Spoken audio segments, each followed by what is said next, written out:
Hello students, आज हम chapter 3 करने जा रहे हैं जिसमें हम सबसे पहले बिहेवियरिस्टिक अप्रोच और स्ट्रक्चरल अप्रोच है जो उसके बारे में बात करेंगे और नेक्स्ट वीडियो में हम grammar translation method audio lingua method जो है उसके बारे में स्टडी करेंगे। चलिए चैप्टर शुरू करते हैं। सबसे पहला introduction. For making teaching and learning of the student effective teachers have to use an appropriate method of teaching. अपनी टीचिंग को और लर्निंग को स्टूडेंट में इफ़ेक्टिव बनाने के लिए टीचर है जो कुछ अप्रोप्रिएट मेथड्स है जो टीचिंग के वो यूज़ करते हैं ताकि जो स्टडी है वो इंटरेस्टिंग हो सके। According to an American applied linguist Edward Anthony, उस अमेरिकन जो लिंग्विस्ट है एडवर्ड एंटोनी, उसके अकॉर्डिंग अप्रोच जो है वो क्या है, is a set of basic assumptions and beliefs dealing with the nature of language of teaching and learning, and it also forms the base of any method to be formalized।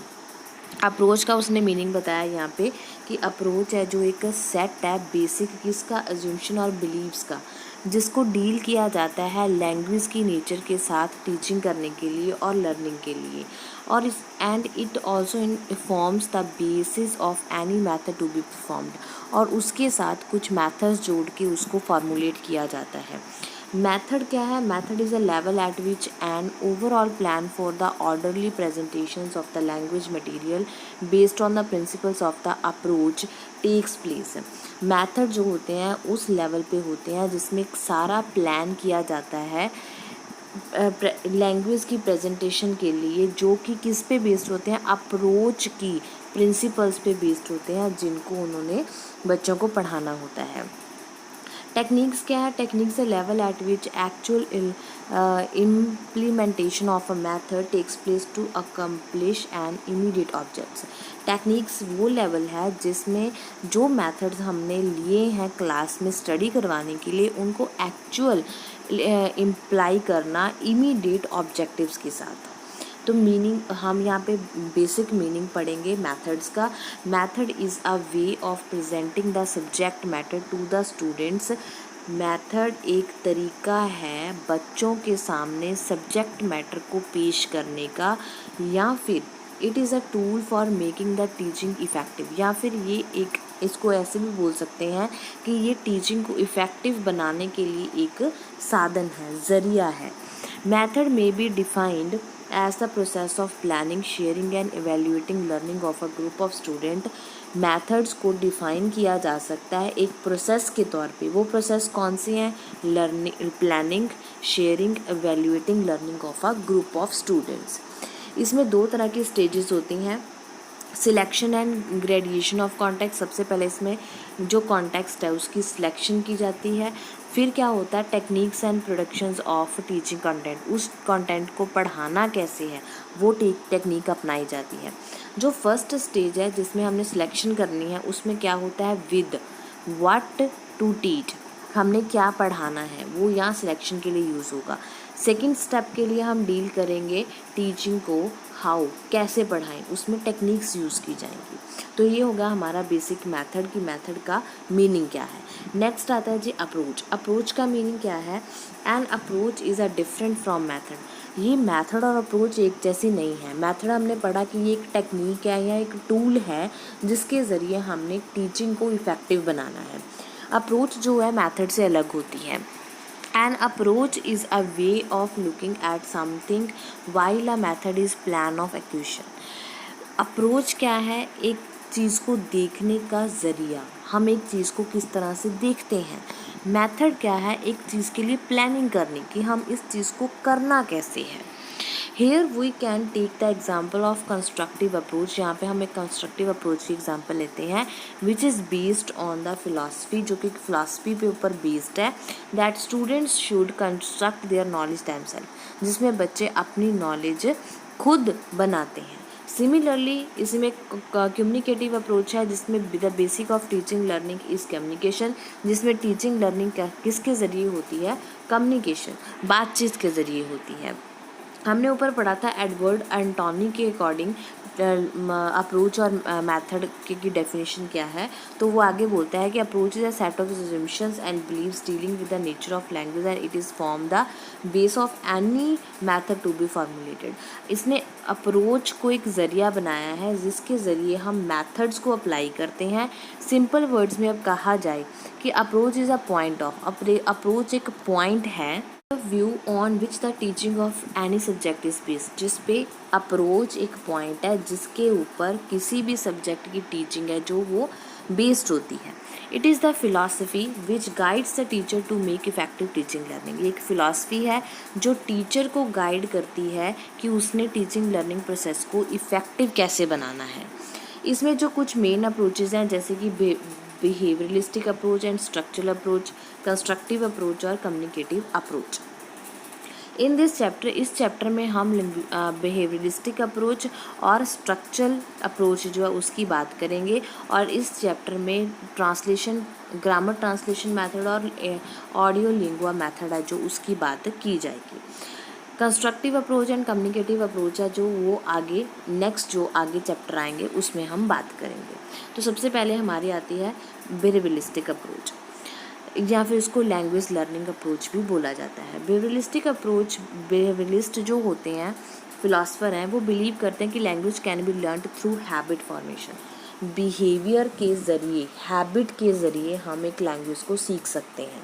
School environment है, family है, society है, expose language to the learners. हमने पीछे chapter में पढ़ा था कि language को कौन कौन से जो फैक्टर्स हैं वो इफ़ेक्ट करते हैं। उसमें हमने पढ़ा था फैमिली, सोसाइटी, इन्वायरमेंट, ये सब कुछ इफ़ेक्ट करता है।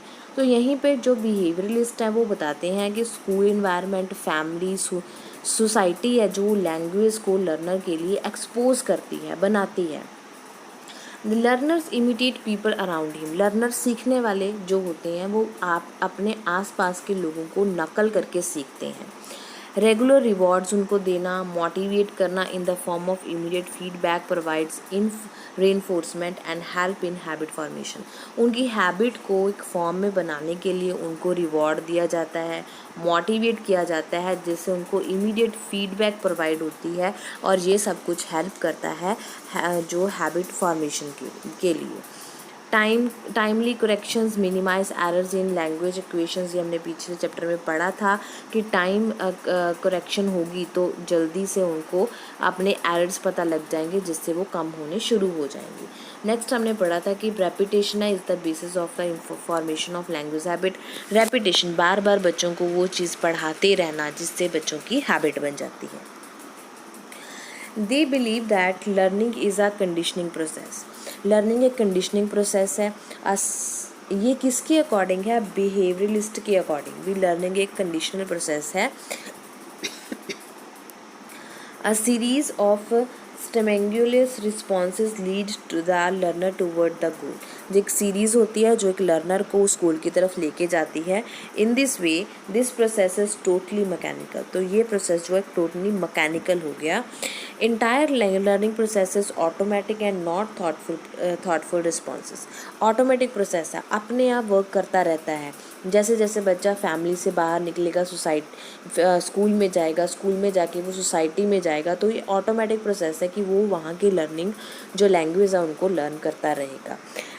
पैलवोव proposed classical conditioning theory of learning.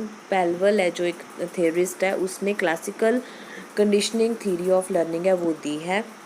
Neo behaviouralistic Skinner है जो further added that step by step reinforcement enhances learners interest and learning capacity. Skinner जो कहता है कि स्टेप बाय स्टेप जो रेनफोर्समेंट है वो बच्चों को लैंग्वेज सीखने की कैपेसिटी है उसको बढ़ाता है। The process of learning equations by a child according to behavioralistic approach. Process क्या होना चाहिए? सबसे पहले कहते हैं कि child is exposed to various sounds in the family after his birth. अपने जन्म के बाद वो सबसे ज़्यादा लैंग्वेज कहाँ से सीखता है? अपनी फैमिली में से। Then उसके बाद the child learns to recognize these sounds and forms its association with particular things, persons, situations and events. वो जो साउंड्स उसने सीखी हैं उनको वो किस में एसोसिएट करता है? किसी भी चीज़ के साथ, पर्सन के साथ, सिचुएशन और इवेंट के साथ। फिर बच्चा क्या करेगा, the child obtain language habits via varied bubblings which resemble the appropriate words repeated by a person or a object near him। एक बच्चा जिसने एक लैंग्वेज हैबिटेशन को ऑब्टेन करना है, गेन करना है, वो क्या करेगा कि एप्रोप्रिएट वर्ड्स हैं उनको रिपीट करता रहेगा एक पर्सन या ऑब्जेक्ट जो उसके पास में है। Since for this babblings and mutterings the child is rewarded, और अगर बच्चा वो वर्ड सीख जाता है तो उसको इनाम दिया जाता है। This very reward reinforce further articulation of the same sort into the grouping of symbolings and the words in a similar situation. इसी तरीके से जब वो साउंड सीखता है तो इसी तरीके से उसको सिम्बल्स और वर्ड्स हैं जो सीखने आ जाते हैं। In this way he goes on producing sounds and groups of sounds। इस तरीके से वो बहुत सारे sounds और group of sounds सीखने लगता है। As he grows up, जैसे वो बड़ा होता है, he combines the sentences via generalizations and analogy। और धीरे धीरे जब उसे sounds, symbols, words आ जाते हैं तो धीरे जब वो बड़ा होता है तो वो sentence को combine करना शुरू कर देता है। In this process में child is likely to commit certain errors by articulating imperceptible structures in speech। इस प्रोसेस में बच्चा क्या करता है, उसको कुछ गलतियाँ करनी शुरू कर देता है जो इस स्ट्रक्चर में स्पीच में होने लगती हैं। बाय द एज ऑफ 5 और 6, जब वो 5 से 6 साल का होता है, the babblings and mutterings of the child develop into socialised speech. और वो जो मटरिंग और बबलिंग उसने उस टाइम में की थी वो डिवेल्प होकर सोशलाइज्ड स्पीच में बदल जाती हैं। Some utterances of the child which are not recognized by the adults are not reinforced by response, therefore slowly become extant।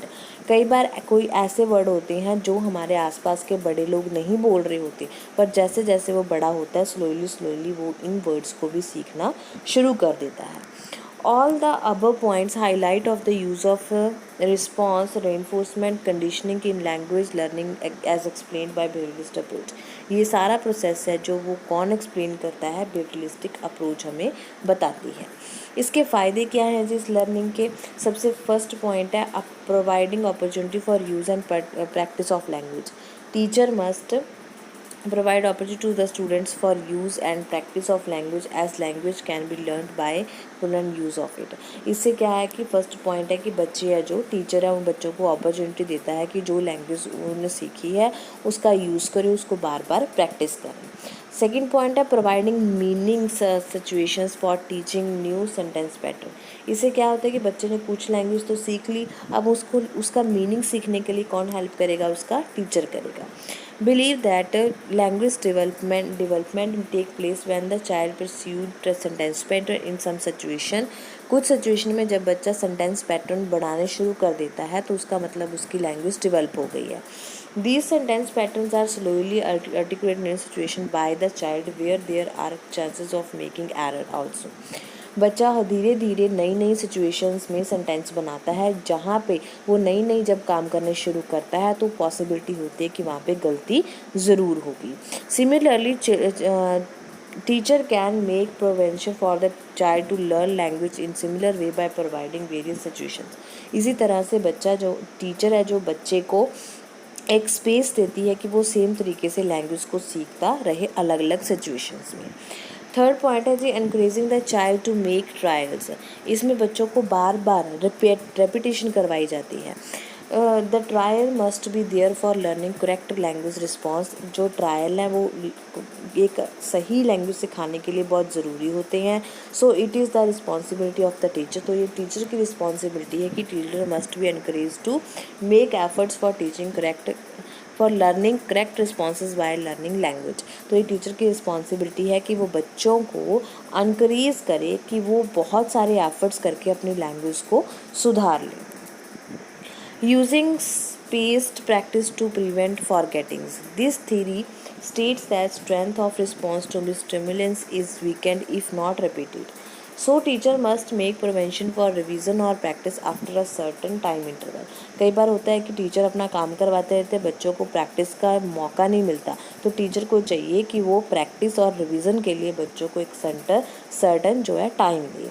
Fifth point है जी reward, use of reward. Teacher must inform the learners about correct इसमें rewards देने बहुत ज़रूरी हैं, इसीलिए बच्चे motivate होंगे किसी भी चीज़ को सीखने के लिए।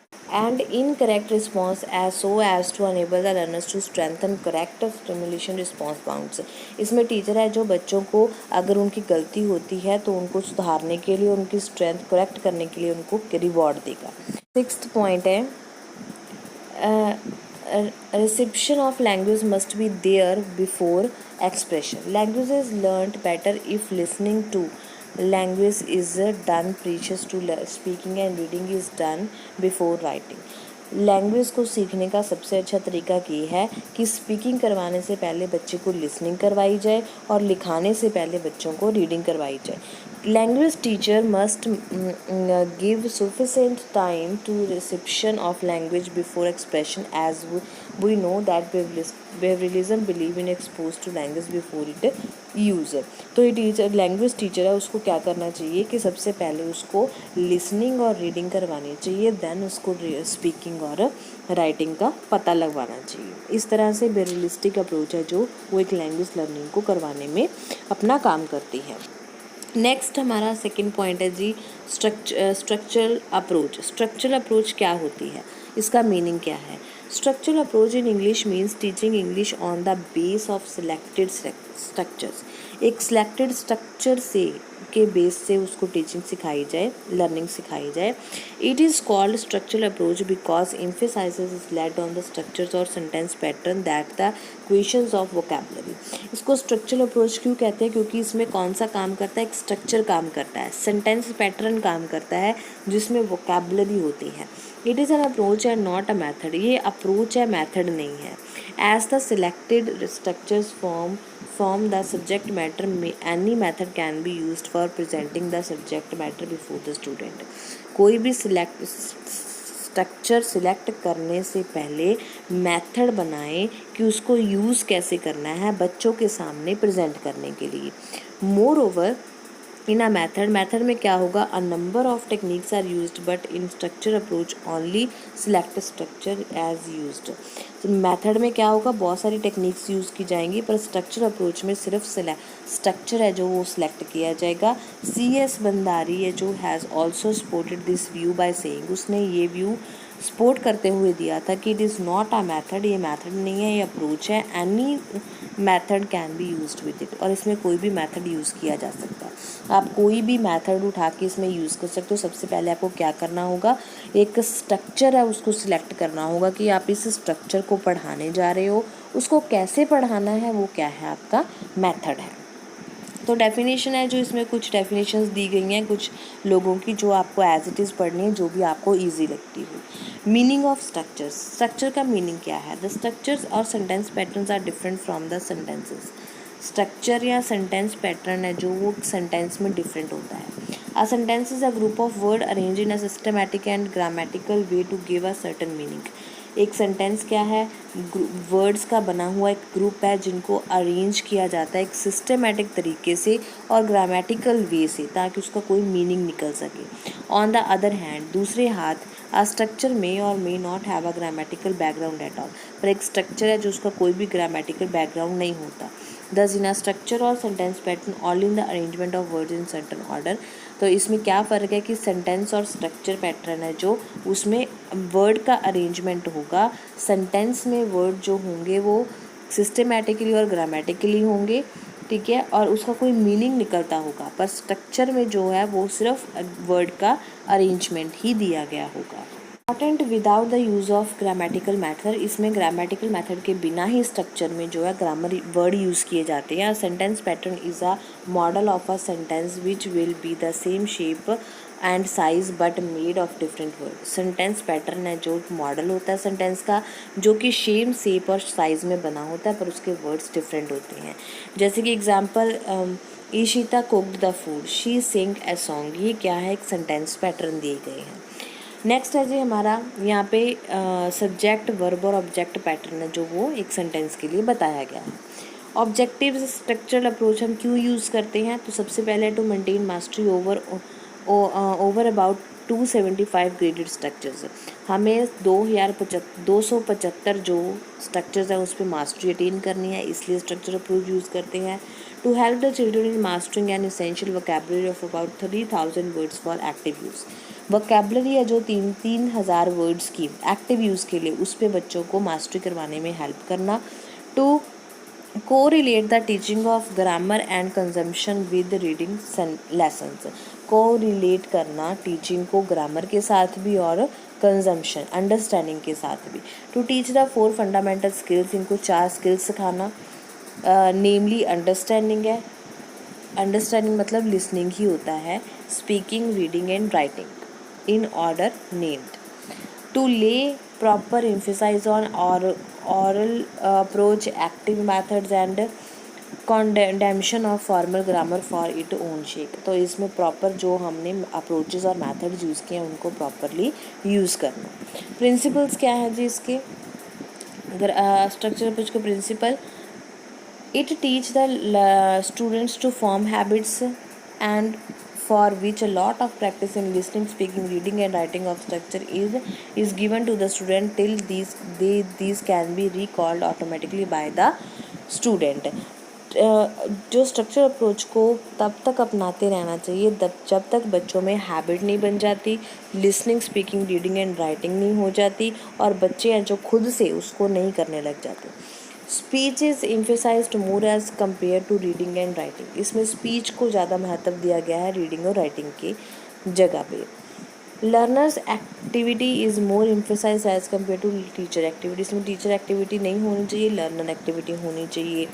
Learning of structure pattern is most important than vocabulary. Vocabulary important नहीं है, क्या इम्पॉर्टेंट है?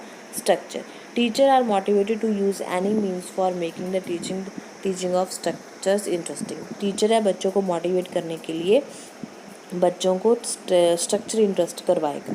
इसके फ़ायदे क्या हैं जी? सबसे पहला है डेवलपमेंट ऑफ फ्रिक्वेंसी, क्योंकि हमने इसमें स्पीच की बात की है तो इसमें फ्लुएंसी है जो वो बहुत ज़्यादा होती है. Use at early age well as later stage of learning. इसको हम अर्ली स्टेज और लेटर स्टेज में यूज़ कर सकते हैं, मतलब अर्ली स्टेज से लेटर स्टेज तक लेके जा सकते हैं. थर्ड पॉइंट है psychologically sound method. The structure approach is based on psychological principle, जैसे कि उसमें simple to complex, easy to difficult and concrete to abstract method की तरफ जो है इसमें स्टडी करवाई जाती है. मतलब इसमें जो आपको पहले सिंपल बताएंगे, फिर कॉम्प्लेक्स की तरफ लेके जाएंगे. पहले इजी होगा, फिर डिफ़िकल्ट तक जाएंगे हम, और पहले कंक्रीट जो सामने चीज़ें दिखती हैं उस पर ध्यान दिया जाएगा, और अब्स्ट्रैक्ट जो हम महसूस कर सकते हैं उन चीज़ों पर बाद में जाया जाएगा. इसमें चारों स्किल्स जो है वो डेवलप होते हैं. Speaking, listening, speaking, reading and writing. Less chance of error. इसमें गलती के बहुत कम चांस होते हैं क्योंकि ये जो होती है इमिटेशन पे बेस्ड है. It does not burden the mind of learner. ये लर्नर के दिमाग पे बर्डन नहीं डालती जब हम इसकी स्टडी कर रहे होते हैं. It reduce the chance of committing error, जिससे बच्चों के गलती करने के चांस कम हो जाते हैं. 6th पॉइंट है unity of language is maintained. Unity of language इसमें मेंटेन रखी जाती है. Unity of speech is structure language and not the word. इसमें स्पीच की यूनिटी होती है, वर्ड की नहीं, जिसके लिए लिमिट हो जाती है. 7th पॉइंट है जी confidence in learner. Student learn to make the structure of same kind by using different words in daily use. रोज़ के वो जो वर्ड है उनको अलग अलग तरीके से सेम तरीके से यूज़ करने से उनमें कॉन्फिडेंस आता है, जिससे वो लैंग्वेज यूज़ करने सीख जाते हैं. 8th पॉइंट है useful of average as well as below average student. इसमें ये चांस है कि एवरेज स्टूडेंट और जो एवरेज से भी कम है वो स्टूडेंट भी प्रैक्टिस करके इसको सीख सकते हैं. नेक्स्ट आता है जी लिमिटेशंस. इसके लिमिटेशंस क्या है? एक्सपर्ट टीचर सबसे पहले वो अवेलेबल नहीं होंगे. कॉन्टेम्प्ट डेडिकेटेड और रिसोर्सफुल टीचर्स हैं जो इसमें रिक्वायर किए जाते हैं, जो कि उनकी शॉर्टेज पाई जाती है. बोरिंग और अनइंटरेस्टिंग हो जाता है लर्नर्स के लिए, क्योंकि बार बार एक चीज़ को रिपीट करते रहना, बोलते रहना, ये सब कुछ क्या होता है, बोरिंग हो जाता है. टाइम कंज्यूमिंग है. इसमें जो है सिलेबस को टाइम में फिनिश करना बहुत मुश्किल हो जाता है. Does not foster creative activity. इसमें कोई क्रिएटिव एक्टिविटी नहीं है, सिर्फ आपको नकल करके सीखना है. Not useful for higher classes. Higher class के लिए यूज़फुल नहीं है क्योंकि बच्चे वहाँ पे बहुत कुछ स्कूल से सीख के चले जाते हैं. Not suitable for teaching prose, poetry and composition. इसमें ये जो अप्रोच है ये टीचिंग में प्रोज, पोइट्री प्रोस मतलब कोई भी ऐसे वगैरह लिखना उसके लिए सूटेबल नहीं है, पोइट्री लिखने के लिए सूटेबल नहीं है, और कॉम्पोजिशन कोई भी अंडरस्टैंडिंग करने के लिए सूटेबल नहीं होती। तो ये हमारा स्ट्रक्चर अप्रोच थी और बिहेवियरिस्टिक अप्रोच हमने की। कल नेक्स्ट वीडियो में हम grammar teacher methods and grammar translation method और ऑडियो लिंगुआ मेथड है जो उसको पढ़ेंगे, जिसके साथ हमारा थर्ड चैप्टर कंप्लीट हो जाएगा। तब तक आप इन दोनों अप्रोचेस को अच्छे से समझ लें, अप्रोच और मेथड का डिफरेंस है वो अच्छे से समझ लें। Thank you so much for watching.